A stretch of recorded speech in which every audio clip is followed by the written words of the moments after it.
The 26th United Nations Conference of Parties on Climate Change kicked off on Sunday in Glasgow, Scotland.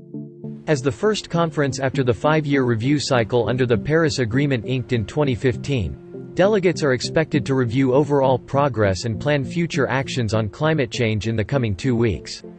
And because of the pandemic, as you know, we postponed COP26 by a year. But during that year, climate change did not take time off. And the IPCC report in August was a wake-up call for all of us. It made clear that the lights are flashing red on the climate dashboard. That report, agreed by 195 governments, makes clear that human activity is unequivocally the cause of global warming.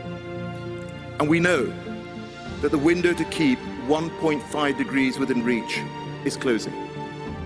Issues high on the agenda include finalizing the rules for the Paris Agreement's market mechanism and wealthy countries' unmet finance pledge to the developing countries to help them tackle climate-related challenges. And if we act now, and we act together, we can protect our precious planet.